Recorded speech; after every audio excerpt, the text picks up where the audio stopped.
You're listening to the Bob and Bo Show. Here are your hosts, Ty Bob and Ty Bo. Welcome back to the show, everybody. I'm Ty Bob. You can follow me on Twitter at Ty_Bob_. Make sure to follow Ty Bo in the show at Bob and Bo Show, and give Sean a follow at Sheen1440. Welcome back. We had a weird week 3. Chiefs lost. We covered that on the Chiefs podcast. Make sure to go listen to that on all audio platforms or YouTube. Bob and Bo Show. It was just a weird week. Last week it was the witching hour. This week we had teams who shouldn't have win games. Before we get too far into that, I think Sean has got some fantasy football news for us. Yeah, we're going to go back to our players to watch out for. Drake London, solid first 2 weeks. Week 3, 6 targets, 3 catches for 54 yards, 1 touchdown. A little bit less targets than you were expecting. He still got the production. He still got over 50 yards and a touchdown. It's kind of what you want from a rookie. He's going up against the Browns, the Bucks, and the Niners in the next 3 weeks. So this is going to be a tough stretch for him to see if he's actually going to pull it off. Mainly to see if Marcus Mariota will actually pass to him during this time, if you can find him open in this time. So if you're going to play him, maybe put him as a flex optional. If you run a 2-flex league, look for that. Well, Arthur Smith got bullied into using Kyle Pitts more, so that took away some of Drake London's targets. It took over a little bit, but I mean, let him. He stayed fantasy relevant with that touchdown for sure. Yeah, so he's still an option. He can break one off at any moment. Another player that we started off at the beginning of the year to look at is finally going off a little bit, and that is one Isaiah McKenzie. 7 catches on 9 targets for 76 yards and a touchdown. Now, if you're going a full PPR league, he had 20 points. Solid production for a wide receiver 3, wide receiver 4. And that's with Gabe Davis in, right? Gabe was playing? I believe so, yeah. He was on a snap count. Don't forget, he did have the ankle injury. I think it was a sprain early in the week during practice. I don't know how relevant Isaiah McKenzie will stay with G-string coming back. If they're going up against competent defenses. Exactly. Yeah, they're going to key on Stephon. He can't. He's not going to get 3 touchdowns every game. So that ball's going to get spread out. Look for him in high-scoring games that the other team will actually score, and solid defenses where they're going to cover digs. And the last player we're going to talk about, Carson Wentz. If you listen to me, you played him, you shouldn't have listened to me. You should say sorry. That was a bad Apologize. choice. That is on me. I apologize. I want to put a notes app up thing later. But should have known it was the Eagles. Could have been a revenge game. You didn't start him, did you? No, absolutely not. He's on my team. He's a for later player. He's going to perform against some teams, but definitely not the Eagles. That was embarrassing. Let's also not forget another one that you had named, Mr. Sammy Watkins. Look at him. He is on the IR. Who would have thought that? As the weather starts to get cooler, he starts to be a little bit more injured every single year. He just doesn't. He doesn't have hamstrings. He is not a player to watch at all for the rest of the year. You can't. You won't be watching him on TV. No. You won't be watching him at practice either. Well, with that, we did have a few games of the week. I will start off. I had the Jags-Chargers game. I believe that was in the 3:25 hour. And the Jaguars beat the Chargers 38-10. Now, Rashawn Slater, tackle for the Chargers, did go out for the season with a torn bicep. Keenan Allen was also out. Joey Bosa now injured, out for potentially a few weeks. We'll have to see how bad that injury is. But also, you lose Urban Meyer as a head coach for a professional team, and man, you're good. You're good. Look at Doug Peterson down there and Andy Reid's coaching tree. Get himself some big dubs. I was going to say, Doug Peterson is a Super Bowl winning coach. Like you're not replacing him with just any run of the mill guy. Like there is a drastic step up from Urban Meyer to Doug Peterson. Is that what 2 games for the Jags that they've won by 20+ points in a row? Yes. They're looking good, man. Trevor Lawrence looks like a competent quarterback. Like you can throw so far, you can throw his entire rookie year out of the window. And for a guy like nobody is talking about James Robinson enough any season. This guy was an undrafted free agent to be able to come in and ball for 2 years the way that he did with the entire offense. Go ahead. Coming off an Achilles injury. Yeah, to go off for 2 seasons prior to ball the way that he did and then to get injured, torn Achilles, and be able to come back far better than Durant could ever do. This guy is this guy is amazing. The style that he plays with, and being able to come out of injury, being able to overcome adversity. Goodness sakes, I can't speak today. Coming off of adversity, being the undrafted free agent, and become a number one back, especially having to beat out a guy like Travis Etienne. It just reminds me, his entire style reminds me a lot of Adrian Peterson. Okay. I like him a lot. Chargers are done. Every person, Yeah. everybody that drafted ATN in fantasy is pissed off though. Yeah, it should be. Like nobody better. was telling you to draft James Robinson at the beginning. I was. Of the season. Like, were you? Yeah. Okay. I also have him in Dynasty. Well, you lucked out. I gotta ask a question. What was Brandon Staley thinking keeping Herbert in that long in the game whenever they were down that much? That's the time that like the water boy should be in the game. Herbert didn't want to come out. Yeah, but if you're down 38-10, no chance coming back. Right? Your franchise quarterback has broken ribs or cartilage, whatever you want to say. Like, you pull that guy out. You don't give. Andy Reid is not keeping Patrick Mahomes in. Patrick doesn't get a say. Patrick's not going to put his helmet back on. Like, if he's going to fight you on it, you get security to strip him of his pads and send him to the locker room.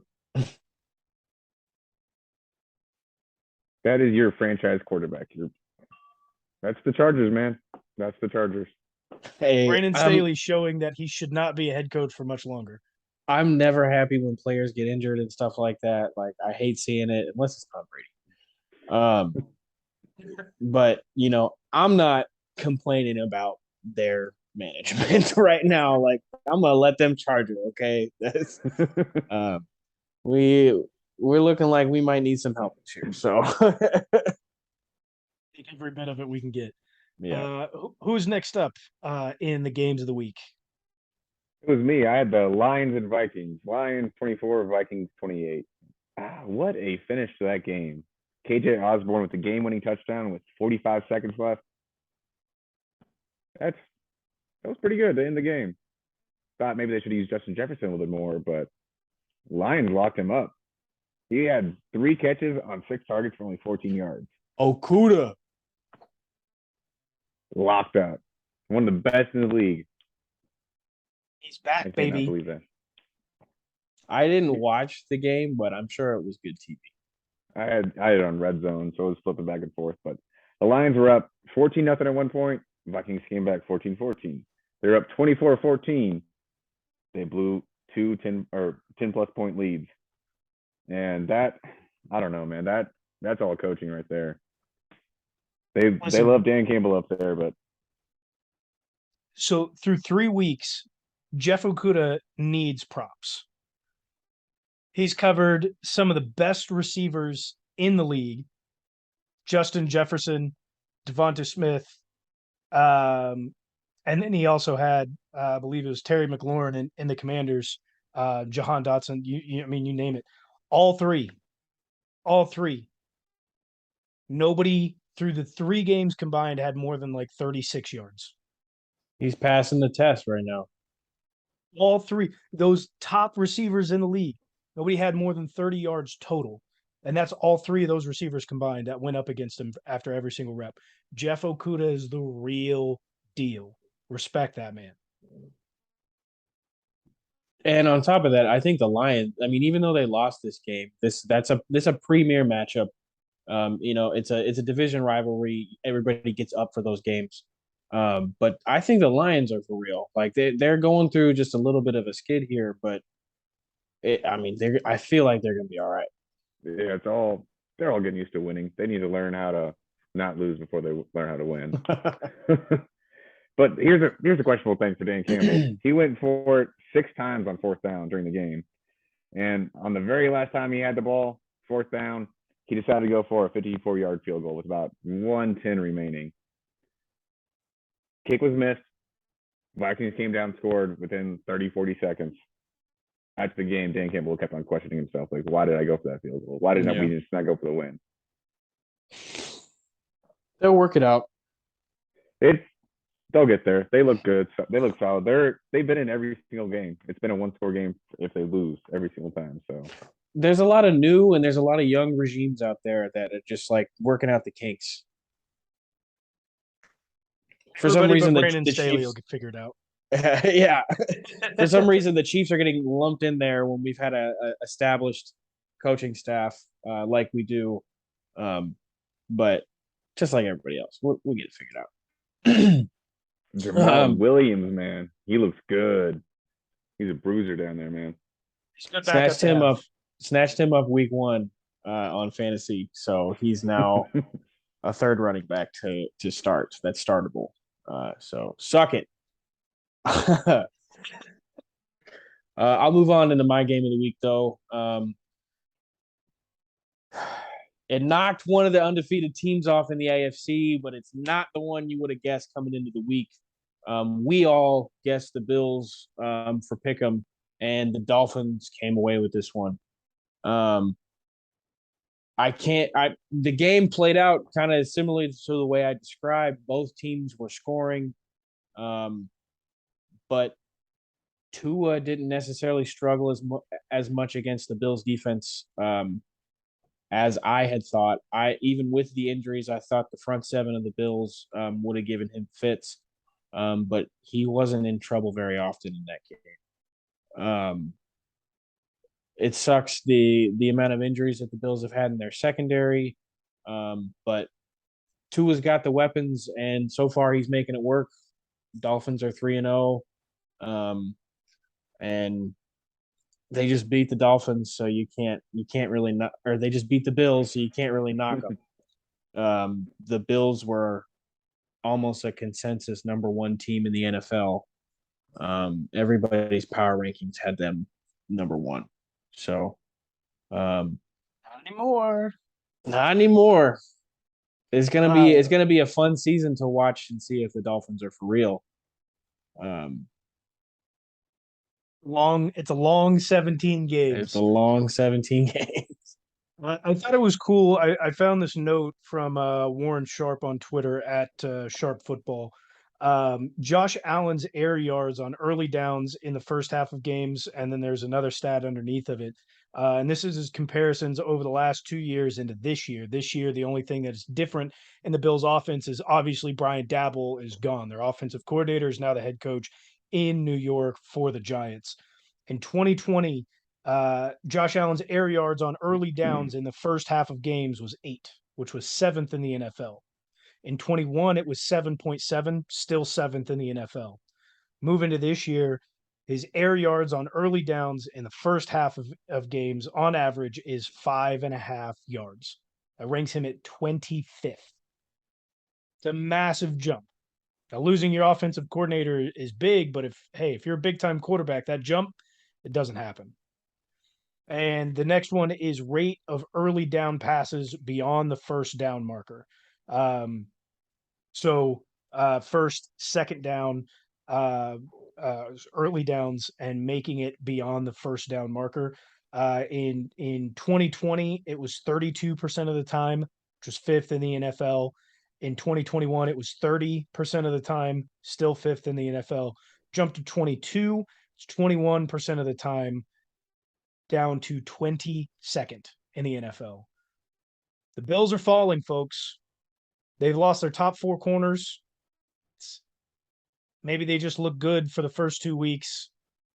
We'll have to see how it continues, losing important players on defense, losing your offensive coordinator, and maybe Josh Allen was just Josh Allen because of Brian Daboll. I don't think that's true.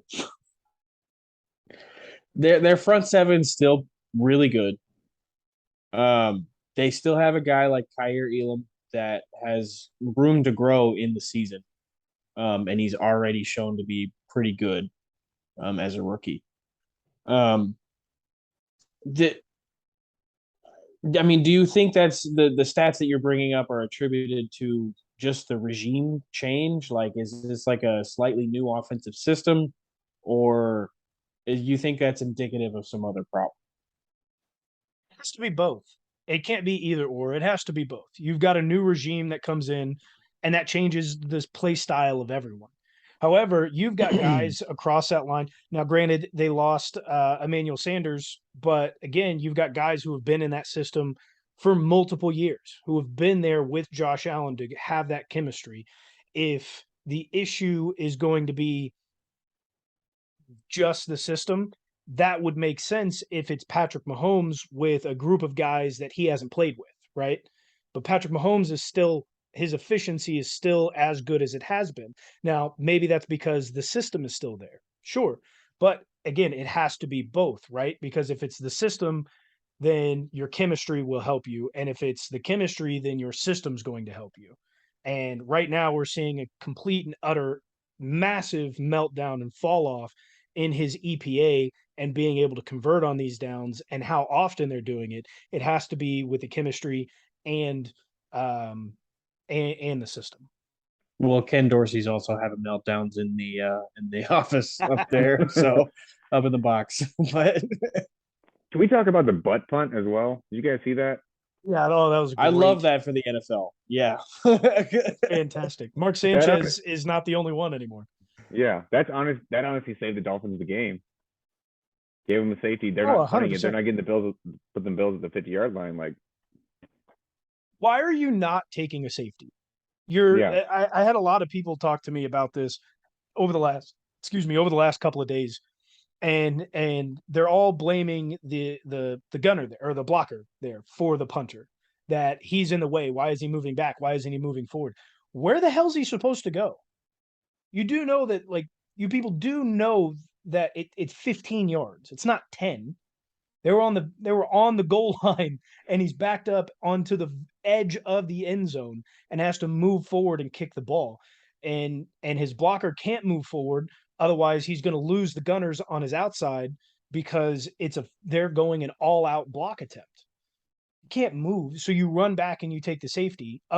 Because otherwise, if it doesn't hit him in the butt and the dude doesn't lay an egg, and that's not how footballs are made, then I don't know what to tell you. Like, it's going to end up a touchdown and the Dolphins lose. Also, I don't know if you guys saw the picture that's out there. Somebody got a picture of the side with the football coming right off of that blocker's Oh butt, yeah. and somebody was The like, "Oh yeah, I'm ripple gonna on the dude's ass is hilarious. pause." But the snapshot, somebody took it and said, "That's how I'm going to tell my son that's how footballs are made." That was absolutely fantastic. Yeah, I mean, it obviously worked out for him in the end, but it's a strange that's a strange call because I mean, you there's no chance it wasn't going to get blocked or messed up or whatever. Like it just it was cringy to watch, but it was also just like made me laugh. It's a good way to win in the weekend. Last week, folks, we gave you a power ranking, and it undoubtedly was the best power ranking of teams that you'll ever hear. You'll never hear a better power ranking or of anything that it's just not going to be found. You can't find a better power ranking anywhere. But With that being said, we got to change it. there's got to be some changes, man. There's got to be some changes. So to start us off, to go back through and see who moves up, who moves down, and who moves out. At number 10, we had the Vikings.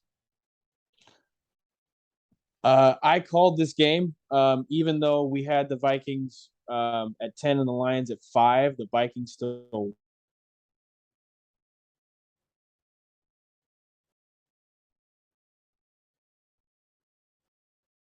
for a very long amount of time, I don't think.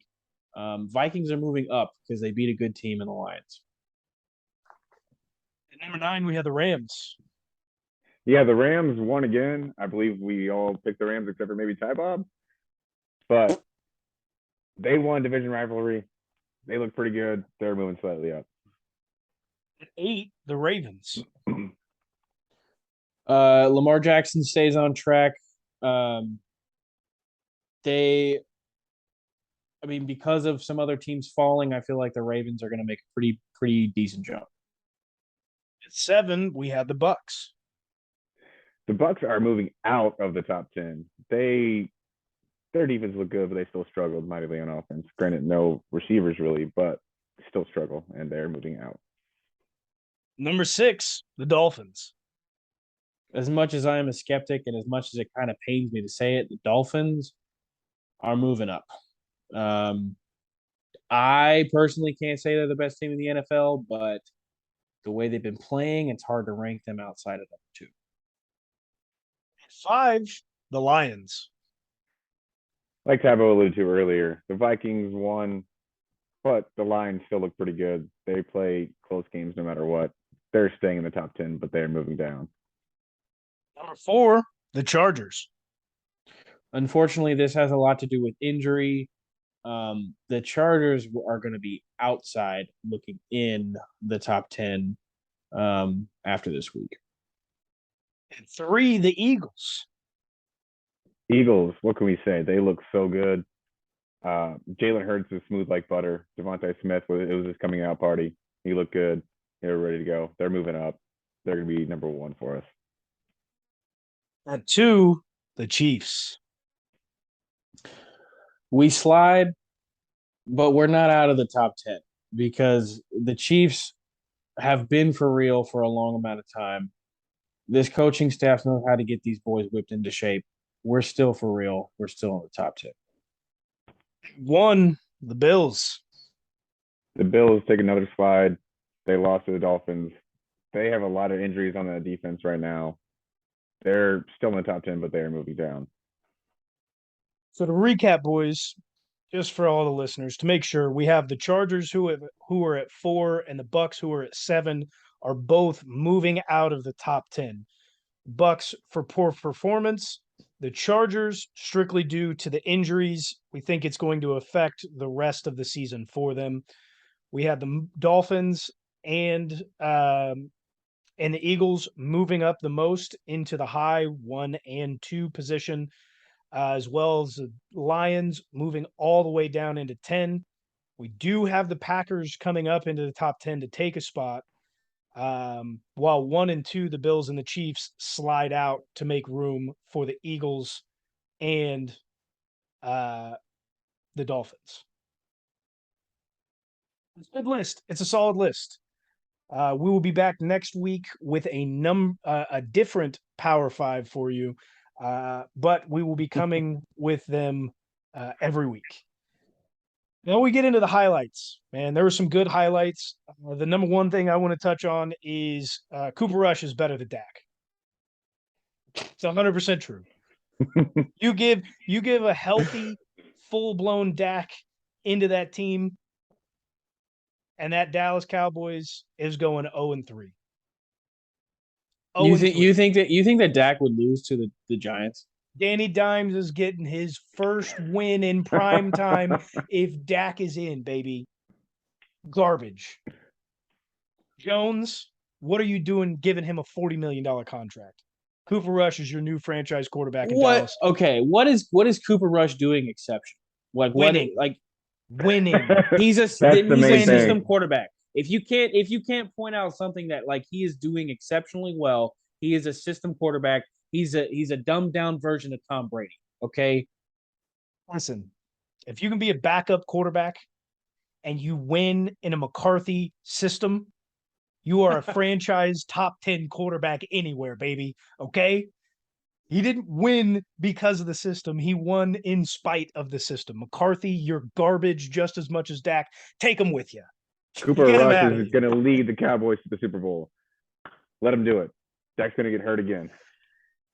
I think that'd be a hilarious story. Hey, they're not going to rush Dak back anytime soon as well, man. Like Jerry Jones was talking about rushing him back early. I don't foresee that happening. Who's He's going saying to he take could a play week chance on 5. Dak if Cooper Rush just takes over? Panthers. They need to. Before we get too much further into the highlights, I did want to talk about our weekly pick'em and how we did, because it deserves a little bit of attention. Yeah, it does. Yeah, it does. Here's I how the don't even week know what went, it man. is. It was rough for everyone. It was very No, rough, it except wasn't. for one. It was Shut your mouth. not. I'm getting there. It was Shut your mouth not. and know your role. My Two role is out of the number three. 1, bitch. 2 out of the 3 of us had awful weekends. There's a slide coming off of week 1. Now again, it's a long season, Tybo. Sure, it Hold your is. horses. In two weeks in a row, I My round record out. was insane this weekend. It was 2 weeks in a row. I roll into last. It's not pretty. I had 5 wins and 11 losses. Sean rolls around in second at 6 wins, 10 losses. There goes that 500. You'll And be back. Tybo just obliterate. If you, as of right now, if you need betting help, you want help on your parlays, hit up at Bob and Bo Show. Make sure to make sure you're referencing Tybo because he will help you from here on out. He went 11 And listen to my 5. pick'em choices. 11-5, baby. 11-5. So that rounds out after 3 weeks. I am in last place at 19 wins, 27 losses, and 2 ties. Again, we had the wash first game of the season. Sean coming in at a strong 21 wins, 25 losses, and the 2 ties. All right. Tybo, 26 wins, 20 losses, 2 ties. Coming away with our winner 2 weeks in a row and overall, Mr. Tybo. Okay, It is what it is. Tybo picks the teams that I think are going to lose. Just so you all know. I did have this weekend because the NFL is crazy. Anybody can any given Sunday, my friend. I was going against who I actually thought was going to win the game, except for in cases like the Bills and the Chargers, which I should have done anyways because my record would have been like almost undefeated if I would have picked the Dolphins and the Jags. Woulda, coulda, shoulda, or shoulda, coulda, Yeah, woulda. I mean, you suck. I still Your record's smoke gonna y'all. suck. Let's wait till next week. Yeah, where I go fucking 12-4. 1% better each week. Yep. We'll get there. I don't know. All right, boys. What is up on the highlight reel from week 3? It's a funny low light, not a highlight, but Dan Orlovsky gets a little bit of pressure taken off him when he's in the spotlight because Jimmy G pulled a him. But Jimmy G is not him because I think the Broncos should have been awarded 8 points. He got a safety and threw a pick 6. So, I think the NFL should look at that rule a little bit, Neat. I like that rule. I think Dan Orlovsky is going to fall into a bit of a pit of despair. He's the only one in the NFL that's ever done that. He's the only one that's known for it. Now he has found himself freedom. But I think Dan's is still a little bit more embarrassing. Oh, it's Jimmy way G's, more embarrassing. But it's way more embarrassing. But I feel like he's gonna feel a little sad that now he's not gonna be the one remembered for that as much moving forward. I think they're going to be side by side no matter whenever they're played now. Both really good. If one gets talked about, like they're gonna play the video of the other one. Like the only other time in history this has happened. Yeah, if you guys were watching the broadcast, I don't remember who was the announcer for the game, but Dan Orlovsky's name came out of his mouth before the whistles even blew. Yep. He was like, "Oh, Dan did that one time." Dan Orlovsky's name was out of his mouth before the play ended and before Jimmy G's name ever came up. It was fantastic. Good moment. Good TV. Bad football. Good TV. You got to have a couple moments like that. If the score is going to be 11-10, Yeah, like there better be some funny moments. Like Little Russ Cook, man. absolutely. love that. Just as long as it's not in my kitchen. I can't believe they've won 2 games, dude. It's not going to be very many more. Quote Eli Manning. They should have paid the punter $235 million instead of Russell Wilson. It's sad when anybody says that, but when it comes out of the mouth of Eli Manning, that's even worse because like Eli was Russ, like later Russ, for his entire career. What do you mean? Eli was not that good. Okay, I mean that's fair to say, but I was thinking like you can't. They're not the same type of quarterback. You can't compare them. No, not the same type of quarterback. Like they're just not that good. Like Eli played his entire career the way Russell has played like the last 3 or 4 years combined. All Okay. right. Um, it worked out for my fantasy team, but I just wanted to touch on we said earlier, or I said earlier in the show, Arthur Smith got bullied into using Kyle Pitts, and it actually worked out for the better. They won, and Kyle Pitts had 87 yards receiving. So you see what happens when you utilize a 6'6" freak of nature that can run a 4.3, 4.4. Good things happen. Great things happen. To piggyback off that, another I Falcons win player, fantasy football games. another football player for the Falcons, Cordero Patterson, has more rushing yards than Justin Fields does passing yards. Justin Fields don't have to throw it. He's got Khalil Herbert. Okay. That was out of nowhere. David Bears are Montgomery got hurt. 2-1, bro. Who would have thought at the beginning of the year? Bears Almost fan. everyone.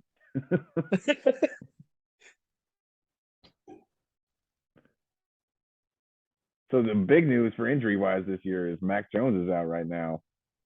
That means we may be getting some Bailey Zappi. What? Bailey Zappi. Bailey What a Zappi. name. Pretty sure that's No. his name. Is he from BYU? Let me check that up real quick. He's definitely an out there guy. I mean, that hurts. Obviously, none of us are fans of Mac Jones, and we've been talking major trash on him. That the Patriots are not a good team, but this just makes them 1.5 million times worse. He could be Cooper Rush, dude. Nobody's Cooper Rush, not even Dak Prescott. Cooper Rush is Cooper Rush. I mean, he could be the Patriots form of Cooper Rush. I mean, he went to Western Kentucky. All right, so he's not the next Taysom Hill. Oh, he may be. Okay, he started off at Houston Baptist, and then 2021 he transferred to Western Kentucky. 5,967 passing yards, 62 touchdowns, 11 interceptions. Wait. The same Western Kentucky is Sky Moore? So he was Sky Moore's quarterback. Why don't we bring him in? Not a chance. We can't have somebody with that kind of name on our team. Bailey Zappi. What a name. I will not root for a quarterback that has that name. Not a chance. I'm going to hope he does better than Mac Jones. This will be a Tom Brady situation for the Patriots. Yo. They found their new quarterback. It's possible. We need another storyline like that. We do. The NFL needs better storylines. Because apparently the AFC South is better than the AFC West right now. Oh, I mean, all is right in the world like we covered last week, but now it's not. Now it's not. Now it's not. We're a week removed. The Chargers are done, which that happens every year. The Raiders raider everything away, even with one of the best receivers in the league, top 3 undoubtedly. And like Russ doesn't know how to turn on a stove. So, But he still won 2 games out of 3. but he still won 2 games. Like that's Barely. not going to last very long. And the AFC South, all three got 3 out of the 4 got wins, and the fourth one played very close against a decent team. And like the Jaguars are for real. What's happening? Are What's we going to going? have 2 teams out of Florida that make the playoffs this year? Oh, it's possible. Anything is possible. Anything is possible. Start Chad Henne next week Trade Chad Henne for Bailey Zappi. for Bailey Zappi, baby. Bring it on, man. Bring it on. Oh. Well, boys, is there anything that we missed from week 3 highlights? Not necessarily a highlight, but possibly a low light for the Panthers. I know they won, but Matt Rule is on the hot seat. He needs the boot, man. He's got to be out, right? He needs the boot. Did anybody pay Get him attention? gone. Was he tipping his plays again this week? Was not I'm waiting for broadcasted the near me. waiting for the Dan Orlovsky breakdown of that. I would assume not. I'm sure somebody in management was like, "Hey, fix it now." 2 weeks in a row, you don't stick around through Tuesday, so it had to have been a little bit better. Well, boys, if there's nothing else, we do have one game that we need to pick for this upcoming week 4. Generally, we've missed it the last 2 weeks. Generally, we do our pick 'em games for Thursday on Tuesday at the end of the show. So, boys, this week we've got the Miami Dolphins coming off of a brutal game in ridiculous heat against a very good opponent in the Bills. They're going to head into Cincinnati and take on the Bengals. Miami is a 4-point favorite here. This is an all-time uniform game as well. The Bengals are going the white-out uniforms, and you got the Dolphins with their crazy candy-ass uniforms anyway. So it's gonna be good to see on TV at least. Yeah, that's Ivo, going to who are you be. taking? Oh, man. Why'd you have to go to me first? Who Bengals won this weekend, right? Yeah. Did win against the Jets. Okay. Yeah. Their offensive line play stepped up. I thought I saw something, but they had the number 1 draft pick, Trayvon Walker. Is that a name? I couldn't tell you, bro. All right, Sounds- Sean. Look it up. No. Oh gosh, now it's gonna escape me. Yeah, nope, it's gone. I don't know. They did bring in a D end. I just don't. I don't remember because they had 3 first-round picks. Sean. The Bengals selected Daxton Hill in the first round. That's not what I'm asking. I know they didn't pick Trayvon Walker. I don't know what you're talking about now. I mean, you're talking about the defensive ends for the Jets, correct? Yes. Was it? It wasn't Thibodeau, was it? Is that? Yes. No. He went to the Giants. Is it Jermaine Johnson? They drafted Jermaine there? Johnson. There it is. It was 1 pick before us. It was the guy that I wanted out of Florida State. Yeah. And they took Jermaine Johnson, I think 25-year-old out of Florida State. Late round pick or late first round pick. Well, anyways, they have a pretty good defensive line. They really do. And I think Joe Burrow was only hit once or something like that. Granted, the first 2 weeks were also against T.J. Watt and Micah Parsons. So that's I mean, yeah, with it, that's the first 2 weeks. good point to make.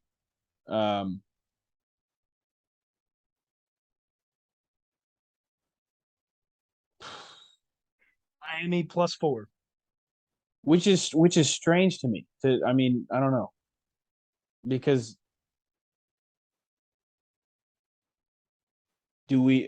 I kind of think the Bengals are going to get back on track. You know, like that's not if the Miami doesn't have a Micah Parsons or a TJ Watt.